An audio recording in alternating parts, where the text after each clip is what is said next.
আসসালামু আলাইকুম, ঈদ মুবারক সবাইকে। আশা করি যে যেখান থেকে দেখছেন সবার ঈদ খুব ভালো কেটেছে। আলহামদুলিল্লাহ, এটাও আজকে আমাদের ঈদের দিন, খুব ভালো কেটেছে আমাদের ঈদের দিন। ঈদের দিন আসলে বুধবার ছিল, তো ওই দিন জাইন সাহেবের স্কুলও ছিল, জাইন আব্বুর অফিসও ছিল। তো তারপরও আলহামদুলিল্লাহ যেভাবে কেটেছে। ওরা 7টার সময় চলে গেছে, ওদের নামাজ ছিল।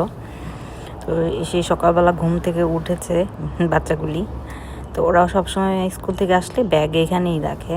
তো আজকে ওদের স্কুলে আর পাঠাবো না। তো ওরা যেহেতু চলে গেছে, ভাবছি যে আমি ঘর ক্লিন করার কাজে লেগে পড়ি। কারণ ঘুম থেকে উঠেই আসলে ওদের রেডি করে বিদায় করছি। এর জন্য এখন ঘর ক্লিন করে রাখবো, যেন ওরা আসলে ওদের নাস্তা দিতে পারি বা খাওয়াতে পারি। ওয়েদারের জন্য সবসময় এগুলো উঠায় রাখতে হয়। তো এখন আজকে ওয়েদার একটু ভালো, এর জন্য আমি এগুলো বিছিয়ে রাখলাম। আমার গার্ডেনে একটা ইয়েলো কালারের গোলাপ ফুল ফুটছে। তো যেহেতু এখানে নেট ফিক্সড করা, তো এর জন্য দেখানো যাচ্ছে না স্পষ্ট।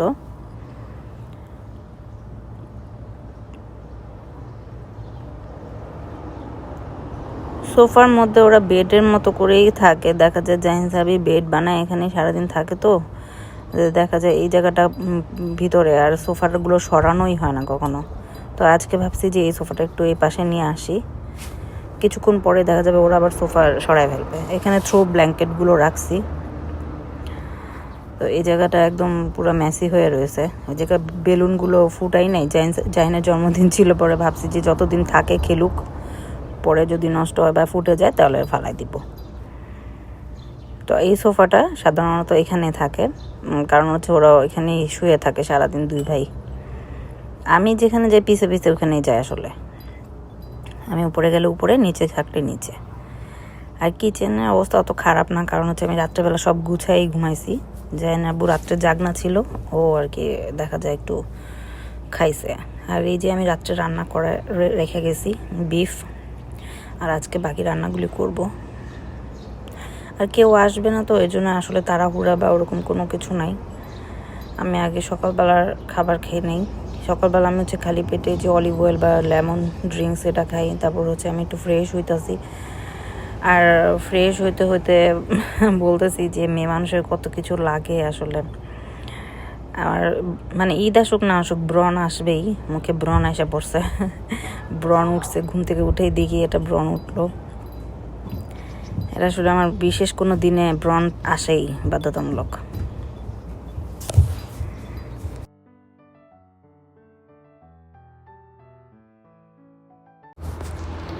আমি ফ্রেশ হয়ে এসে দেখি আমার বাচ্চা দুজন এসে পড়েছে, আর জাইনাবু অফিসে চলে যাবে। তো জাইনাবু ওদের এখন চলবে না, যেহেতু 8:30 অফিস, এখন তো 7:30 বাজে। আর আমার জাহিন আমাকে কোলাকুলি করতেছে, প্রায় 10-12 বারের মতো কোলাকুলি করছে। এখন আসতে না আসতেই তারা জামা খুলে ফেলবে, এখন সে আর জামা পরে থাকবে না ওরা। আর এই যে মানে ওরা ক্লিন করে লাভ নেই, ওরা এখানেই রাখে, ওদের কাজই হচ্ছে এটা। তো আমার দুই ছেলেকে খাবার দিচ্ছি, ওরা আবার এই শ্যামাই খাওয়া বা এগুলো খায় না, তো এর জন্য ওদের জন্য আবার সকালবেলা নাস্তা বানাইছি।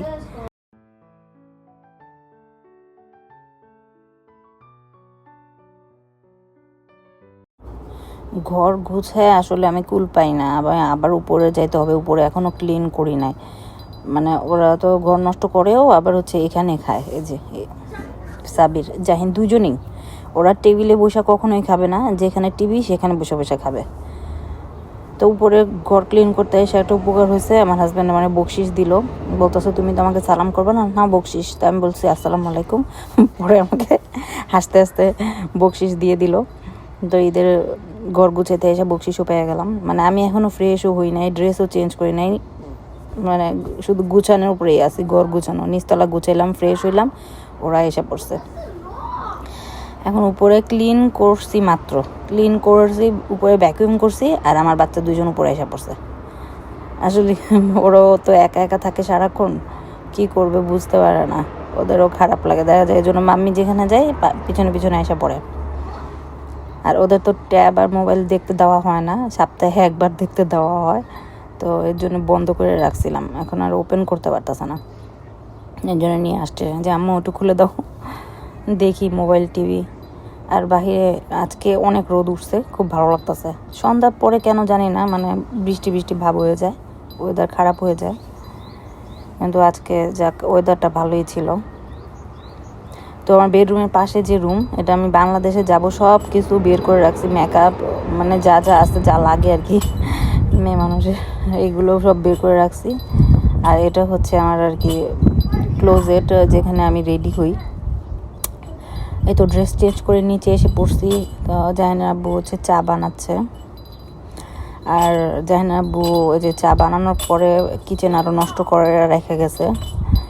এই ভদ্রলোক সব সময় একটা জিনিস বানাইলেও কিচেন পুরো নষ্ট করে দেয়, দুনিয়ার কিছু নামায়, এই অবস্থা ওর। তো গতকাল ইফতার যে বানাইছিলাম, একটা প্যাটিস রয়ে গেছে, তো আমি ভাবছি ওটা খেয়ে ফেলি। আর এরপর আমার সকালবেলা নাস্তা বাইরে খাওয়া। আমি এখানে খেতে খুব বেশি পছন্দ করি। এখানে আমার মনে হয় মি টাইম কাটানো একটা সুযোগ থাকে, এই জায়গায় বসে খোলা আকাশের নিচে। আমি আপনাদের দেখাই সূর্যটা কত বড়, আর এভাবে কিন্তু সরাসরি তাকানো যাইতেছিল না সূর্যের দিকে, জাস্ট মোবাইলটা ধরাতেই মানে আমিও দেখতে পারছি যে সূর্যটা কত বড় সূর্য, অনেক সুন্দর রোদ উঠতেছিল। তো জাহিনা আব্বু চলে গেছে, এখন আমার কাজ হচ্ছে আমি এর আগের ভিডিওটা ভয়েস ওভার করব। আপনারা যারা আগের ভিডিওটা দেখেন নাই, আমার ঈদের আগের দিনের ভিডিও, আপনারা দেখবেন। আর আমি বাইরে বসে যেহেতু ভয়েস ওভার দিচ্ছি, তো এর জন্য হতে পারে সাউন্ড হতে পারে উইন্ড চার্মের, ওই যে আমি আসলে বাইরে বসে বসে আসলে ভয়েস ওভার দিই বা যখনই সময় পাই। তো উপরে আবার এই যে আমাকে ডেকে নিয়ে আসছে, তারা উপরে দেখতেছে মোবাইল। তারপর কিছুক্ষণ পর আবার নিচে আসছি, এখন তারা এখানে বসে কেক খাবে। এই যে সোফা আগের মতো করে ফেলছে।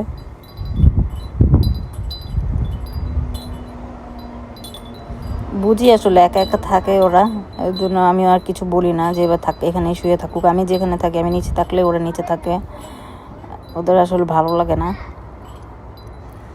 তো আমি আজকে কেউ আসবে না আমাদের জন্যই, তো শুধু ইলিশ মাছ ভাজবো। আর আমি ভাবছি যে কেমন জানি ঘুম ঘুম পাইতেছে, আবার পেটে ব্যথা সকাল থেকে, এর জন্য আমি ভাবছি যে একটু গান ছেড়া তারপরে হচ্ছে রান্না বান্না শুরু করি, যেন ঈদ ঈদ ভাবটা আসে।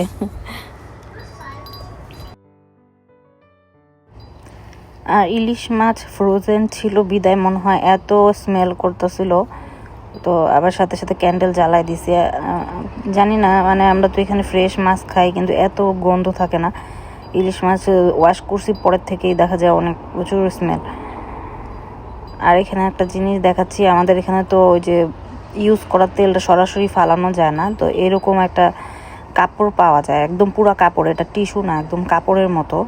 দেখেন আঙ্গুলও দেখা যেতেছে না, এটার দিয়ে তারপর এটার মধ্যে আমরা তেল ঢেলে দিই, তারপর এটা সোক করে নেয়, পরে এর মধ্যে যত ময়লা ফালানোর ফেলে তারপর এটা আমি বেঁধে ফেলে দিব। তো এইভাবে আসলে ভালো, যদি ময়লা ফালাই বা তেল ফালাই, না হলে তো সিঙ্কের ভিতর লক হয়ে যায়, কিন্তু জাপানে এভাবে তেল ফালানো যায় না, কারণ এগুলো যদি লক হয়ে যায় সিঙ্ক আমাদেরই ক্লিন করতে হবে, এর জন্য আসলে একটু বুঝে শুনেই ফালানো ভালো।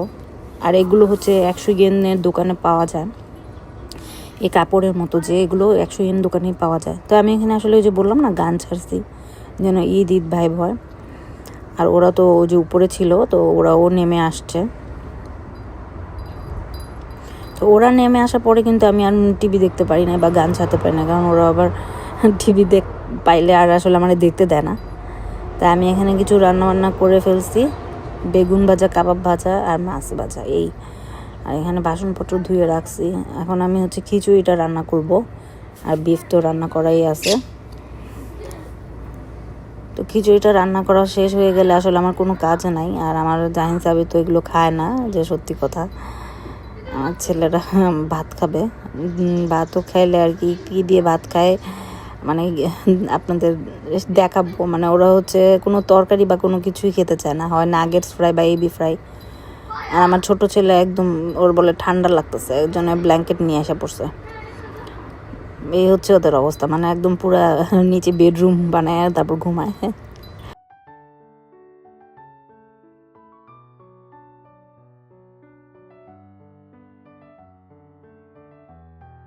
এখন আমিও আবার এই যে কিচেনে চলে আসছি, আমার রান্না শেষ, যে একটু দমে দিচ্ছি খিচুড়ি।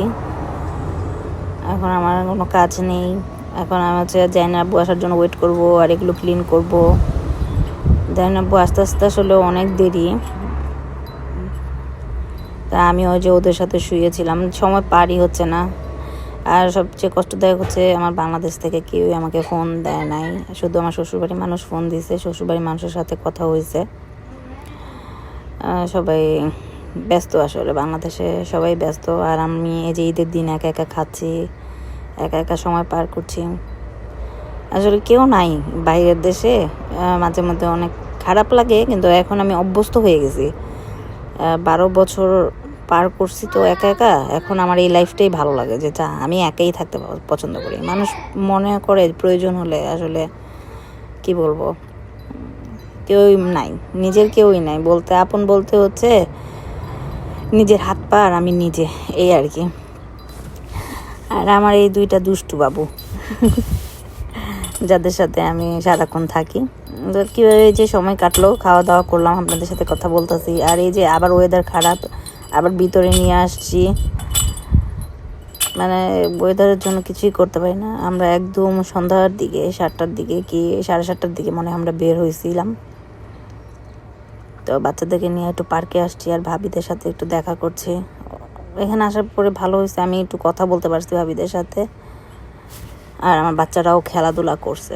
এটা ঈদের পরের দিন আমাদের মাংস আসছে, ঈদের পরের দিন আসলে এখানে মাংস আসছে। মানে এখানে তো আর টাইম এরকম না যে ঈদের দিনই মাংস আসবে, যখন আর কি গরু কাটা হয়।